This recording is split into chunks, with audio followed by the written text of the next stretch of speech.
ნაწარმოები შეიცავს თამბაქოს ნაწარმის, თამბაქოს აქსესუარის ან მოწყობილობის მოხმარებას. ნუ აიძულებთ ბავშვებს ისუნ თქვენ თქვენი კვამლი. მოწევა მავნებელია თქვენი ჯანმრთელობისათვის.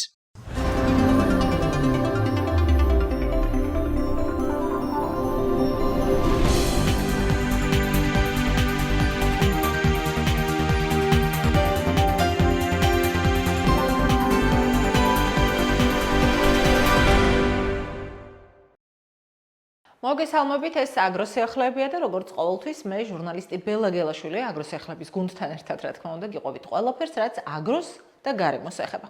საუბრობთ აგრარულ ტენდენციებზეც და ზოგადად სოციალურ-ეკონომიკურ საკითხებზეც, რაც ჯამში სოფლების და რეგიონების განვითარების წინაპირობაა. რა თქმა უნდა, აქტუალობიდან გამომდინარე ფოკუსში ვტოვებთ კლიმატგონივრულ რეპორტინგსაც. სოფლის განვითარების სააგენტოს ახალი დირექტორი ჰყავს. რამდენიმე დღის წინ გიორგი დარჩია გარემოს დაცვისა და სოფლის მეურნეობის მინისტრმა დავით სონღულაშვილმა უწყების თანამშრომლებს წარუდგინა. ამ ამბავში განსაკუთრებული არაფერი იქნებოდა, რომ არა ერთი გარემოება. ადამიანი, რომელმაც სოფლის განვითარებაზე ზრუნვა გადაიბარა, ამ პოსტზე დანიშნამდე ამერიკის შეერთებული შტატების საერთაშორისო სააგენტოს, საერთაშორისო განვითარების სააგენტოს USAID-ის ფინანსური ინოვაციების პროგრამის ხელმძღვანელის მოადგილე გახლდათ. მანამდე კი აღმასრულებელი მენეჯერის პოზიციაზე მუშაობდა ავღანეთში, ქაბულში, ამერიკულ სასოფლო-სამეურნეო კოოპერატივში Land O'Lakes-ში. ამერიკული განათლება და მუშაობის საერთაშორისო გამოცდილება აქვს სოფლის მეურნეობის ახალ მოადგილესაც, უпростоრად სოფლის მეურნეობის მინისტრის ახალ მოადგილესაც. ლაშა დოლიძეს განათლება მიღებული აქვს ამერიკის შეერთებულ შტატებში, სხვადასხვა დროს მუშაობდა ამერიკის შეერთებული შტატების საერთაშორისო განვითარების სააგენტოს, იგივე USAID-ის, გაეროს განვითარების პროგრამის UNDP-ის, მსოფლიო ბანკის, გაეროს სურსათის და სოფლის მეურნეობის ორგანიზაციის FAO-ს, ევროკავშირის და Mercy Corps-ის პროექტებში, როგორც ეროვნული მენეჯერი. სოფლის განვითარების სააგენტოს დირექტორის პოზიციაზე დანიშნამდე გიორგი დარჩია იყო აშშ-ის საერთაშორისო განვითარების სააგენტოს USAID-ის ფინანსური ინოვაციების პროგრამის ხელმძღვანელის მოადგილე. აღმასრულებელი მენეჯერის პოზიციაზე მუშაობდა ავღანეთში, ქალაქ ქაბულში, ამერიკულ სასოფლო-სამეურნეო კოოპერატივში Land O'Lakes, რომელიც აქტიურად მონაწილეობდა სასოფლო-სამეურნეო პროექტებში. გიორგი დარჩიას განათლება მიღებული აქვს აშშ-ში, ლინკოლნის უნივერსიტეტში, ბიზნეს ადმინისტრირების მიმართულებით. ლაშა დოლიძეს განათლება მიღებული აქვს აშშ-ში, განვითარების ეკონომიკის ცენტრში, უილიამსის კოლეჯში და მინიჭებული აქვს განვითარების ეკონომიკის ხელოვნების მაგისტრის ხარისხი. გარემოს დაცვისა და სოფლის მეურნეობის მინისტრის ახალი მოადგილე 2017-2018 წლებში გარემოს დაცვისა და სოფლის მეურნეობის მინისტრის მრჩეველის პოზიციას იკავებდა. სხვადასხვა დროს მუშაობდა აშშ-ის საერთაშორისო განვითარების სააგენტოს, USAID-ის, გაეროს განვითარების პროგრამის UNDP-ის, მსოფლიო ბანკის, გაეროს სურსათისა და სოფლის მეურნეობის ორგანიზაციის FAO-ს, ევროკავშირის და Mercy Corps-ის პროექტებში, როგორც ეროვნული მენეჯერი, ასევე საერთაშორისო ექსპერტი. მოკლედ აშკარა, რომ სამინისტრო კარს ფართოდ უღებს USAID-ში ნამუშევარ კადრებს. პარალელურად მმართველი ძალის მხრიდან არ წყდება რიტორიკა, რომ უცხოური დაფინანსება საქართველოში მტრულ ინტერესებს ხმარდება და მათი ფულით აგენტურა ფინანსდება. კონკრეტულად USAID-ზე ირაკლი კობახიძე ამბობს, რომ ის რევოლუციის მოსაწყობად აფინანსებდა არასამთავრობო ორგანიზაციებს. იმავეს ამბობს შალვა პაპუაშვილიც და ქართული ოცნების კიდევ ერთი წევრი ლევან მაჭავარიანიც. არიან საქართველოში NGO-ები, ყველაზე მდიდარი NGO-ები, რომლებიც პირდაპირ გამოიყენებოდნენ რევოლუციის მოსაწყობად და დღემდე გრძელდება ეს პროცესი, ეს არის ერთგვარი გაგრძელება იმ პროცესების, რაც წლების წინ დაიწყო. თქვენ იცით, რომ USAID-ის, კონკრეტულად USAID-ის მიერ დაფინანსებულმა NGO-მ ისვედმა გააყალბა პარალელური დათვლის შედეგები, ხო, 2020 წელს, რასაც მოყვა რევოლუციის პირველი მცდელობა 2020 წლის საპარლამენტო არჩევნების შემდეგ. ახლაც ხედავთ, როგორ ვითარდება პროცესები. აი დღეს ხო ნახეთ, რომ როგორი მართალი აღმოჩნდა. მეც და მთლიანად ქართული ოცნებაც, როგორი მართალი აღმოჩნდა USAID-თან დაკავშირებით და ეხლა თავად ადმინისტრაცია მოიხსენებს მათ როგორც გააუქმეს, შედის ვებგვერდი აღარ არსებობს, ერთი ფრონტ პეიჯიღა დარჩა. და შეგახსენებთ, სულ რაღაც 15 თვის წინ 2023 წლის ოქტომბერში ამერიკის როცა კანვასის სკანდალი გასყდა, ამერიკის საელჩოს განცხადება დღესაც დევს მათ Facebook გვერდზე 2023 წლის ოქტომბერში, რომ USAID კარგი ორგანიზაცია, კანვასი კარგ საქმეს აკეთებს, დღეს ხო თავად ამერიკის საელჩოს ხელმძღვანელობა, საგარეო მინისტრია, სახელმწიფო მდივანი თავად ამბობს თუ რას აშევებდა USAID, ასე რომ მას შემდეგ რაც მივყევი ნედს თქო, რისი თქმა მინდა, შემდეგ საერთოდ წაშალეს ვებგვერდიდან წაშალეს ამ პროექტების სია.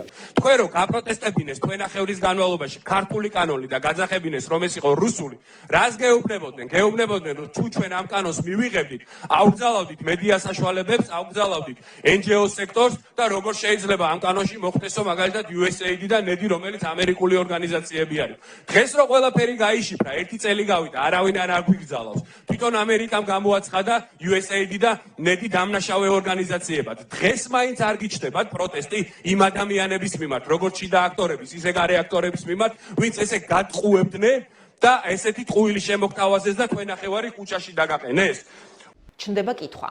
თუ USAID მთელი ამ წლების განმავლობაში აგენტურას აფინანსებდა, სამინისტრო იქ ნამუშევარ კადრებს, საპასუხისმგებლო საქმეს როგორ ანდობს? შესაბამისი კითხვით ჩვენ რა თქმა უნდა მივმართეთ მთავრობის ადმინისტრაციას, თუმცა მათგან პასუხს ამ დრომდე ველით. ამავე კითხვით მივმართეთ გარემოს დაცვის და სოფლის მეურნეობის სამინისტროსაც და ასევე სოფლის განვითარების სააგენტოს პრესსამსახურებსაც. მათ გვითხრეს, რომ ამ თემებზე საუბარი არ სურთ, თუმცა ეს ის შემთხვევაა, ალბათ დამეთანხმებით, როცა უპასუხობაც პასუხია. აქვე იმასაც შეგახსენებთ, რომ თავად ირაკლი კობახიძეც 9 წელი მუშაობდა USAID-სა და UNDP-ში. ახლა მის 11 წლის წინანდელ შეხედულებებს გაგაცნობთ. მოისმინეთ და თავად გამოიტანეთ დასკვნა, რა გაკეთდა მისი კარიერული წინსვლის პარალელურად იმ იდეებიდან და გეგმებიდან, რასაც ასე გულმოდგინედ აცნობს ის საზოგადოებას 11 წლის წინ, როცა უცხო ქვეყნის ფულით დაფინანსებული არასამთავრობო ორგანიზაციის ექსპერტი იყო. ერთ-ერთი მესეჯი იმ კონცეფციისა, რომელიც დაამტკიცა საქართველოს მთავრობამ, გახლავთ სოფლის დონეზე ინსტიტუციური მექანიზმების ჩამოყალიბება სოფლის, ასე ვთქვათ, თვითორგანიზების უზრუნველსაყოფად. თუმცა აქ არ არის საუბარი სრულფასოვანი ადგილობრივი თვითმმართველობის ჩამოყალიბებაზე თითოეულ სოფელში და ზოგადად სოფლის დონეზე. გათვალისწინებულია ერისუფლება ექნება სოფელს. ამ ეტაპზე ინიცირებულია კანონპროექტი, რომელიც არის განხილვის სტადიაში. ამ ეტაპზე რაც არის ინიცირებული, ის კანონპროექტი ითვალისწინებს საზოგადოებრივი თვითმმართველობის ჩამოყალიბებას ადგილობრივ დონეზე, სოფლის დონეზე. ეს ნიშნავს იმას, რომ ჩვენ არ გვექნება საქმე სრულფასოვან ადგილობრივ თვითმმართველობასთან, ანუ ხელისუფლების დონესთან და შესაბამისად საკმაოდ შეზღუდული იქნება უშუალოდ სოფლის კომპეტენციები და რესურსებიც, მათ შორის ფინანსური რესურსებიც. ანუ არსებული კანონპროექტის თანახმად ერთი სოფელი იძენს კონკრეტულ ქონებრივ გარანტიებს. ანუ შესაძლებლობას იძლევა სოფლის სტატუსი, ახალი სტატუსი, რომ კონკრეტული საერთო ქონება გადაეცეს სასოფლო საზოგადოებრივ თვითმმართველობა, შესაბამისად სოფლის მოსახლეობას გაუჩნდება ქონებრივი გარანტიები, გარდა ამისა გაჩნდება მექანიზმები იმისა, რომ სოფელი უშუალოდ ჩაერთოს თავისი თვითმმართველი ერთეულის მიერ გადაწყვეტილებათა მიღების პროცესში. ძირითადად საუბარია რა თქმა უნდა სასოფლო-სამეურნეო დანიშნულების მიწაზე, რომელიც არ არის კერძო საკუთრება. რომელიც არ არის პრივატიზებული ამ ეტაპზე, ანუ დაუშვათ ავიღოთ საძოვარი, სახნავი, სათიბი, ტყე, ადგილობრივი მნიშვნელობის რაც ეს ამ ეტაპზე საუბარია ძირითადად სასოფლო-სამეურნეო დანიშნულების მიწაზე. თუმცა რაც შეეხება ასეთი ტიპის ობიექტებს, ამბულატორია მაგალითად ამ ეტაპზე არის მუნიციპალური კომპეტენცია, სკოლა არის ცენტრალიზებული. ჯერჯერობით ეს საკითხები არ განიხილება. ჯერჯერობით ისიც კი არ არის გადაწყვეტილი, დაუშვათ მოხდება თუ არა სასკოლო სისტემის დეცენტრალიზაცია, თუნდაც დაუშვათ ადგილობრივი თვითმმართველობის დონეზე. აქედან გამომდინარე, სოფელი რამდენად გახდება ასეთი ტიპის ობიექტების, მაგალითად ამბულატორიის, სკოლის უშუალო მოსარგებლე, ანუ სარგებლობის უფლებით რამდენად გადაეცემა სოფელს ეს ობიექტები, ჯერჯერობით რა თქმა უნდა გადაწყვეტილი არ არის. ეს არის ჯერჯერობით განხილვის საგანი. სოფლის დაფინანსებას რაც შეეხება კანონპროექტით გათვალისწინებულია, რომ სახელმწიფომ შეიძლება გაითვალისწინოს კონკრეტული ტრანსფერი სასოფლო საზოგადოებრივი თვითმმართველობისთვის, და ვინ მოითხოვოს ტრანსფერი? არ აქვს საუბარია რაღაც ერთიან ფორმულაზე, რომლითაც შეიძლება გადანაწილდეს, თუმცა კიდევ ერთხელ გავიმეორებ, რომ ეს არ იქნება სოფლის ბიუჯეტი, ეს იქნება მიზერული სახსრები, რაც შეიძლება გამოიყენოს სოფელმა თვითორგანიზებისთვის, თუმცა არა უმეტეს. ანუ აქ საუბარი ვერ იქნება დაუშვათ წყალმომარაგების უზრუნველყოფაზე და ანალოგიური ტიპის პრობლემების მოგვარებაში. შეიძლება მის მაგალითად ხაშს ფული ეს ამას თვითონ გადაწყვეტ სოფელი. ანუ ხალხს ექნება კონკრეტული თანხა, რომელიც მან უნდა გამოიყენოს თვითორგანიზებისთვის, ახლა ამას გამოიყენებს დაუშვათ თავისი არჩეული პირების შრომის ანაზღაურებისთვის თუ სხვა რაიმე ფუნქციების შესრულებად, ეს არის სოფლის გადასაწყვეტი. აქ საუბარი იყო ფინანსებზე, რაც არის ერთ-ერთი უმნიშვნელოვანესი საკითხი დეცენტრალიზაციის. ხო, დეცენტრალიზაცია კლასიკური გაგებით ეს არის კომპეტენციების და რესურსების გადაცემა დამოუკიდებელი თვითმმართველი ერთეულებისათვის. ჩვენთან მთავარი პრობლემა, რაც დღემდე ფიქტიურს ხდიდა თვითმმართველობას, მდგომარეობდა იმაში, რომ დეცენტრალიზაცია არ განხორციელებულა. კი, შეიქმნა დაუშვათ თვითმმართველი ერთეულები, ფორმალურად ესენი იყვნენ დამოუკიდებელი, თუმცა ძალზე დაბალია როგორც კომპეტენციების დეცენტრალიზაციის ხარისხი, ისე ფისკალური დეცენტრალიზაციის ხარისხი. მე შემიძლია შედარება მოვიყვანო, დაუშვათ სოფელში ძირითადად რა საკითხებს აყენებდნენ. ეს არის კომუნალური მომსახურებები, ხო, ძირითადი პრობლემა სოფლის მოსახლეობის. დღეს კომუნალური მომსახურებები არის თითქმის მთლიანად ცენტრალიზებული. წყალმომარაგება, გაზმომარაგება, ენერგომომარაგება, ეს არის ცენტრალიზებული კომპეტენციები. მაშინ, როდესაც მთელი ევროპის მასშტაბით რო ნახოთ, მაგალითად, წყალმომარაგება ერთ ქვეყანას ვერ იპოვეთ დასავლეთ ევროპაში ან ცენტრალურ ევროპაში, ბალტიისპირეთის ჩათვლით, სადაც წყალმომარაგება იქნებოდა ცენტრალიზებული. ანუ დღეს თავარი პრობლემა რა არის, რომ ადგილობრივი თვითმმართველობა დაუშვათ მუნიციპალიტეტი, ქალაქი არ არის პასუხისმგებელი იმ პრობლემების მოგვარებაზე, რომელიც არის თავისი არსით ადგილობრივი მნიშვნელობის. ანუ არ უნდა არსებობდეს ცენტრალიზებული კომპანია, რომელიც მთელი ქვეყნით იქნება პასუხისმგებელი წყალმომარაგებაზე, არ უნდა არსებობდეს ცენტრალიზებული დაუშვათ სტრუქტურა, რომელიც მთელი ქვეყნის მასშტაბით იქნება პასუხისმგებელი გზების დაგებაზე, მათ შორის ასევე ნაწილობრივ ადგილობრივი გზების დაგებაზე და ასე შემდეგ. ეს კომპეტენციები, რაც არის თავისი ბუნებით ადგილობრივი მნიშვნელობის, უნდა გადავიდეს ადგილობრივ დონეზე. ანუ მთავარი მიზანი ამ რეფორმის უნდა იყოს რა, რომ კომპეტენციები უნდა გადავიდეს ადგილზე და ამას უნდა მიიღოს შესაბამისი ფინანსური რესურსები. აქაც ერთ შედარებას მოვიყვან. მაგალითად, დღეს რო დავაჯამოთ ჩვენ მუნიციპალიტეტების ბიუჯეტები წლის დასაწყისში, ნახავთ, რომ დაახლოებით 4.5% შეადგენს მათი ხვედრით წილი ნაერთ ბიუჯეტთან მიმართებაში. ანუ წარმოიდგინეთ, ყველა მუნიციპალიტეტზე ნაწილდება საერთო ნაერთი შემოსავლების მხოლოდ 4.5%. რო შევადაროთ მინიმალურ ევროპულ მაჩვენებლებს, ეს მონაცემი დაახლოებით რამდენჯერმე უნდა გაიზარდოს მუნიციპალიტეტის ბიუჯეტი. ანუ დღეს თუ აქვს საგარეჯოს დაუშვათ პირობითად 10 მილიონი, უნდა კონდეს ბიუჯეტი სადღაც 35 მილიონი. ხო, ძალიან უხეშად საუბრობ, მაგრამ საერთო სურათი ეს არის. ანუ თქვენდე ჩვენ არ განგვიხორციელებია არც კომპეტენციათა დეცენტრალიზაცია ესე როგორც ეს საჭირო იყო და არ მოხდარა არც ფინანსების შესაბამისად გადანაწილება. აქედან გამომდინარე, მთავარი პრობლემა სოფლისთვის სწორედ ეს არის, რომ სოფელი ვერანაირ კავშირს ვერ ხედავს ადგილობრივ ხელისუფლებასთან ამ თვალსაზრისით. ანუ მაგალითად წყლის პრობლემა თუ არის მოსაგვარებელი, მაქსიმუმი რაც შეუძლია რწმუნებულს გააკეთოს, ეს არის პრობლემის დასმა, შემდეგ გამგეობამ ცალკე პრობლემა უნდა დასვას ცენტრალურ ხელისუფლებასთან და აქ იკარგება რეალურად სოფლის ინტერესების მოგვარების პერსპექტივა. მთავარია რომ ადგილზე გადავიდეს ეს კომპეტენცია, ადგილზე გადავიდეს რესურსები და ამ შემთხვევაში ეს ყველაფერი რეფორმა მერწმუნეთ რომ სოფლის მოსახლეობას პირდაპირ დაეტყობა. ისევ USAID-ს დავუბრუნდეთ. მართალია სახელმწიფო უწყებები არ გვპასუხობენ, თუმცა გვესაუბრებიან თავად სექტორის წარმომადგენლები. ქართული ოცნების დამოკიდებულებას USAID-თან უსამართლობას უწოდებს კენკრის მწარმოებელთა ასოციაციის დამფუძნებელი ელისო ღვინიაშვილი.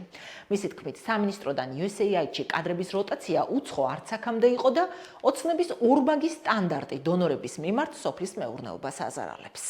რეალურად ყოველდღიური ურთიერთობა, ანუ ფაქტობრივად, აი სამინისტრო იყო USAID-ის ფილიალივით თუ USAID იყო სამინისტროს დამხმარე სტრუქტურა, ეს ყოველდღურად ყველაფერი ერთად ხდებოდა, იმიტომ რომ თქვა ჩვენ რო რაღაცა გაგვიჭირდებოდა, ხო? ან USAID-ის სოფლის მეურნეობის პროგრამისთვის უნდა გვეთქვა, ну, ხშირად პრეტენზიებით მიწევდა მისვლა, თქვა, ახლა პირდაპირ თქვა და მე იმათ უნდა გზები მოეძებნათ, რომ ვისთვის ეთქვათ სამინისტროში და აი სულ ესეთი ის იყო ურთიერთობა. ფორუმები ერთობლივი იყო, მიღწევებზე რო ლაპარაკობდნენ, ანუ ეს ადამიანები ერთად გამოდიოდნენ სცენაზე, ერთად იდნენ იმ ფორუმების დროს და კადრებს რაც შეეხება ახლა მე მინახავს, ანუ ის ადამიანები, ვინც სოფლის მეურნეობის განვითარების პროგრამაში მუშაობდნენ, თქვა წინა პერიოდში მე ვიცი რომ ჩვეულებრივად სამინისტროს ზოგი მინისტრიც იყო, ზოგი მოადგილე იყო. აი ახლა დღევანდელი ახალი ამბები გავიგე, რომ პირიქით ის კადრები, ვინც იქ მუშაობდნენ, დღეს მუშაობენ სამინისტროს წამყვან პოზიციებზე. იმიტომ რომ რეალურად გამოცდილება, ცოდნა, ურთიერთობა ამ ადამიანებს აქვთ, იმიტომ რომ ამათ ჰქონდათ ის ფინანსური მხარდაჭერა, რომ უცხოეთის გამოცდილებები წამოიღოთ, ვინაც რეალიზაციაში რაღაც ქნან, ანუ ეგ არ მიკვირს ახლა რომ წაიყვანენ, იმიტომ რომ ეს გამოცდილება ამ ადამიანებს აქვთ. უბრალოდ სრულიად ალოგიკურია, რომ შენ თანამშრომლებს, ვისთან ერთადაც ზუსტად იცი რას აკეთებდი, დღეს ახლა რაღაცა შპიონაჟის მონაწილე დაარქვა. ანუ ეგ უნამუსობა ელემენტარულად. მეტი მე სიტყვა არ მაქვს. ლოგიკა მანდ ვერ მოვძებნი, მაგრამ უნამუსობა ნამდვილად არის. ელისო ღვინიაშვილი ამტკიცებს, რომ მთავრობა კანონმდებლობასაც კი ვერ იღებს USAID-ის და სხვა დონორების დახმარების გარეშე. გარდა ამისა, სოფლის მეურნეობის განვითარების სტრატეგიაში, რომელსაც პრემიერ-მინისტრი ამტკიცებს, შავით თეთრზე წერია, როგორ და რაში უნდა დაიხარჯოს დონორების ფული. ამის პარალელურად, ამავე ხალხის ლანძღვა სექტორის წარმომადგენლებისთვის, როგორც ღვინიაშვილი ამბობს, კატეგორიულად მიუღებელია. ვიტყვი იმას, რასაც მე მოვესწარი და პირადად მივიღე მონაწილეობა. ესეთი იყო ორი კანონპროექტი. ერთი იყო ფარსაცავების შესახებ, მეორე იყო ნიადაგის დაცვის შესახებ. ორივე კანონპროექტში წინა კვლევები დაფინანსებული ჰქონდა გერმანულ და ამერიკულ ფონდებს. ანუ ჩვენი პრობლემატიკა რომ შესწავლილიყო, ორივე უნიშნელოვანი საკითხია ქარსაცავის და ნიადაგის, ხო? ნუ ნიადაგი არის ფაქტობრივად ერთ-ერთი მთავარი საგანძური ამ ქვეყნის. ანუ პრობლემა რომ დასმულიყო, ამაშიც დონორის ფული დაიხარჯა. მერე რომ შესწავლილიყო, კვლევა ჩატარებულიყო და მთელი საქართველო მოევლოთ სპეციალისტებს და შედეგი აი ზუსტად გაეზომათ პრობლემა და მოეტანათ სემინარებზე. ესეც USAID-ის და სხვა ფონდების გაკეთებული იყო. აი ეს ალაფუშეტიც კი, სადაც ერთად დავსხდებოდით და ამ თემებზე ვილაპარაკებდით, ისიც მაგათი გაკეთებული იყო. ამ ყველაფერს ხო ერთად, ანუ კანონს ვერ იღებ და არ იღებ, სანამ უცხოელი არ დაგეხმარება და ის უცხოელი შენი მტერია და შენ ამ ქვეყნის მოსამსახურე, აი სად არის აქ ლოგიკა რა? არ ვიცი. და ეს ხო იგივე ხალხია. იგივე ხალხს, ვისაც ელოდი რომ შენი გარემოს დაცვის პრობლემები შეესწავლა, შენი ტყე და ნიადაგი შეესწავლა, დღეს იმ ადამიანს უწოდებ, რომ შანტაჟის შპიონი იყავი? და მე ახლა კენკრიფს წარმომადგენელთა ასოციაციამ, რომელმაც USAID-ის სოფლის მეურნეობის პროგრამის გრანტი მივიღე, ბროშურები გავაკეთეთ, ტრენინგები ჩავატარეთ, პორტუგალიელი კონსულტანტი მოვიწვიეთ და სხვა კიდე ბევრი, ხო? ესე იგი მე ვინა ვარ ამ შპიონებთან შეკრული, ერთ-ერთი მორიგი შპიონი ვარ, მაშინ ესე გამოდის, ხო? მაგრამ მაშინ თვითონ ვინ არია? ეს ყველაფერი ხო და კიდე რაც მინდა თქვა აუცილებლად არსებობს ესეთი დოკუმენტი, სოფლისა და სოფლის მეურნეობის განვითარების სტრატეგია. აი სტრატეგია რო წაიკითხოთ, ხუმრობდი კიდევაც ხოლმე რა, პირდაპირ ესე ეწერა, როგორ დავხარჯოთ დონორის ფული. იმ სტრატეგიაში პირდაპირ ესე წერია, რომ აი ამ ფონდისგან ეს საქმე გაკეთდება, აქედან მელიორაცია, აქედან არჩენების მართვა, ძალიან დიდი ნაწილი, ნახევარზე მეტი სოფლის მეურნეობის სამინისტროს და იქ სხვადასხვა დეპარტამენტია, იმათ ხელფასებში უნდა წასულიყო, ანუ ხელფასებიც კი საჯარო მოხელეების ხელფასებიც გათვალისწინებული იყო იქ კვლევის ცენტრი და სხვადასხვა სტრუქტურა, რომ ამ დონორებს უნდა დაეფინანსებინათ. და ეს სტრატეგია ქონდა ამ სახელმწიფოს დადასტურებული, ანუ პრემიერი ამტკიცებდა ამ სტრატეგიას. ორი დოკუმენტი სხვადასხვა წლის, მე თვითონ აი ესე თქვა, ყველა მარცვალი გარჩეული და წაკითხული მაქვს. ეს სტრატეგიაც, რა ვიცი, მისი დახმარებით ეცდებოდა. აი ნარჩენების მართვა, რა ვიცი, აი აბსურდია, თუ კი სადმე რამე გაკეთდა, ან ქაღალდზე მაინც დაიწერა, ან ვინმე ორმა ადამიანმა იმსჯელა, ხო? ის ორი ადამიანი სადაჯდებოდა, ის არენდის ფულით დონორის უნდა ყოფილიყო და აი ახლა მაგალითად მიმდინარე პროექტია ბიომეურნეთა ხელშეწყობის პროგრამა. კი ბატონო. ისევ და ისევ ევროპული ფონდები აფინანსებს, ახლა ზუსტად რომელიმე არ ვიცი, მაგრამ ჩვენი დასავლელი პარტნიორები გვეხმარებიან მაგაშიც. რა ვიცი, თუ კაი საქმეა, გვეხმარებიან, დიდი მადლობა, ხო? რაღაცო ვაგინებთ მაშინ. აქვე უნდა შეგახსენოთ ისიც, რომ USAID-ს ბრძოლა გამოუცხადა ამერიკის შეერთებული შტატების 47 პრეზიდენტმა დონალდ ტრამპმაც. ტრამპმა სააგენტოს ხელმძღვანელებს რადიკალები უწოდა და კიდევ უფრო ხისტი იყო ილონ მასკი, რომელმაც სააგენტოს კრიმინალური ორგანიზაცია უწოდა. მოვუსმინოთ ორივე მათგანს.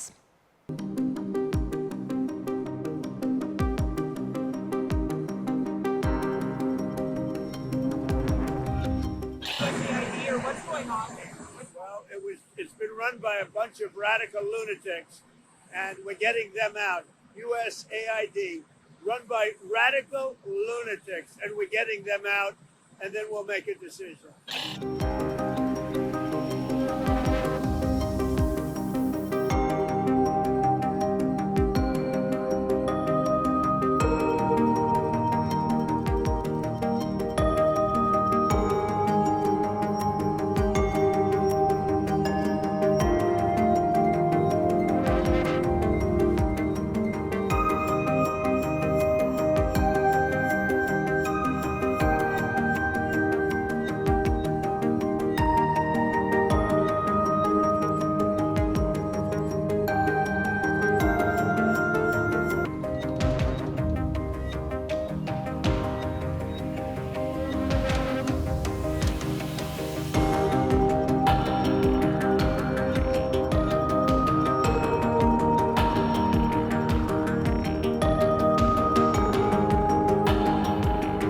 ასე, ტრამპის ადმინისტრაციამ USAID-ს დაფინანსება შეუწყვიტა, რაც ქართულმა ოცნებამ მოიწონა, რადგან როგორც ზემოთ მოისმინეთ, მმართველი ძალა დიდი ხანია USAID-ს რადიკალური ძალების დაფინანსების საბაბით აკრიტიკებს. ახლა ამ სააგენტოზე მოგიყვებით სულ მცირეც. USAID ამერიკის შეერთებული შტატების საერთაშორისო განვითარების სააგენტო გახლავთ, თავად ამერიკა მსოფლიოში უმსხვილესი დონორი ქვეყანაა, მხოლოდ 2023 წელს ამ ქვეყანამ სხვადასხვა პროექტზე $68 მილიარდ მეტი დახარჯა. დახმარებას ბენეფიციარი ქვეყნები, მათ შორის ჩვენი ქვეყანაც, საქართველოც ძირითადად USAID-ის გავლით იღებენ. შესაბამისად, ტრამპის გადაწყვეტილება მის შეჩერებაზე ბევრ ქვეყანაზე იქონიებს გავლენას და მათ შორის საქართველოსაც. ამერიკის შეერთებული შტატების საერთაშორისო განვითარების სააგენტო დამოუკიდებელი სამთავრობო სააგენტოა, რომელიც კონგრესმა 1961 წელს შექმნა. ახლა კი ტრამპის ადმინისტრაციის გადაწყვეტილებით USAID როგორც დამოუკიდებელი ორგანო არსებობას წყვეტს და სახელმწიფო დეპარტამენტის დაქვემდებარებაში გადადის. USAID მთელ მსოფლიოში ასაქმებს 10,000-მდე თანამშრომელს, რომელთა უდიდესი ნაწილი ახლა ანაზღაურებად შეբულებაშია. სააგენტოს ყოველწლიურად ათეულობით მილიარდი დოლარი გადაეცემა კონგრესისგან, მხოლოდ 2023 წელს სააგენტოს განკარგვაში $40 მილიარდ მეტი ჰქონდა. USAID საქართველოს 1992 წლიდან აფინანსებს და ჯამში ამერიკელი გადასახადის გადამხდელების ფინანსებიდან არაერთ პროექტში $1,900 მილიონი დახმარება აქვს მიღებული ჩვენს ქვეყანაში. თანხების უდიდესი ნაწილი ხელისუფლების განკარგვაში ხვდებოდა. თქვენ ჩვენი გადაცემებიდან ალბათ გახსოვთ და თუ არ გახსოვთ, ჩვენს ელექტრონულ გვერდზე მარტივად შეგიძლიათ იპოვოთ მასალები USAID სოფლის მეურნეობის პროგრამაზე, რომელიც 2024 წლის მარტში დასრულდა და შემაჯამებელ ღონისძიებაზე წარმოდგენილი იყო მთავრობის წევრები, ეკონომიკის და სოფლის მეურნეობის მინისტრები, რომლებმაც სიამაყით მოიწონეს თავი პროგრამის შედეგებით. 5,5 წლის განმავლობაში ამ პროგრამის ფარგლებში საქართველოში საერთაშორისო სტანდარტების სოფლის მეურნეობის განვითარებისთვის დაიხარჯა $26,880,000. ეს ახლა სრულად მოხმარდა ქართული აგრარული დარგების განვითარებას, შესაბამისად ეკონომიკურ ზრდას. დასტიმულირდა დასაქმება, გაიზარდა მიკრო, მცირე და საშუალო აგროსაწარმოების შემოსავლები, ამერიკელი ხალხის ფულით აგროგადამამუშავებელ საწარმოებს გარემოსდაცვითი პრაქტიკების დანერგვაშიც დაეხმარნენ. გაიცა $121 გრანტი, $7,600,000 ოდენობით. უნდა გავიხსენოთ ძლიერი სოფლის პროგრამაც, რომელიც მოიცავს 94 თემს და 11 მუნიციპალიტეტს. ესენია ყაზბეგი, დუშეთი, კასპი, გორი, ქარელი, ხაშური, საჩხერე, ონი, ზუგდიდი, წალენჯიხა და მესტია. აი ესაა, რაც USAID-ზე მინდოდა გცოდნოდათ. ამით აგროსიახლეები დასრულებულია. ყველაფერზე რაც ეხება აგროს და რაც ეხება ასევე გარემოს, გიყვებით ჩვენ და არავინ ჩვენსავით ამომწურავად, რეგულარულად გთავაზობთ მასალებს სტატიების, აუდიოს და ვიდეოების სახით, როგორც მულტიმედია მასალას ჩვენს Facebook გვერდზე აგროს სიახლეები. მოიწონეთ და გამოიწერეთ ჩვენი სოციალური ქსელი, მოგძებნეთ და გახდით ჩვენი მიმდევრები Instagram-ზეც და გამოგვიწერეთ YouTube-ზეც. ასევე შეგიძლიათ შემოგთავაზოთ თქვენთვის საინტერესო და აქტუალური თემებიც. მოკლედ ძალიან აქტიურები ვართ ონლაინ და ინტერაქციულები აუდიტორიასთან. ჩვენი გადაცემის ნახვა კი შეგიძლიათ როგორც აგროგარემო TV-სა და მაუწყებელთა ალიანსის წევრი რეგიონული მაუწყებლების ეთერებით, აგრეთვე ვებგვერდზე agrogaraemo.g. ერთი კვირით გამშვიდობებით.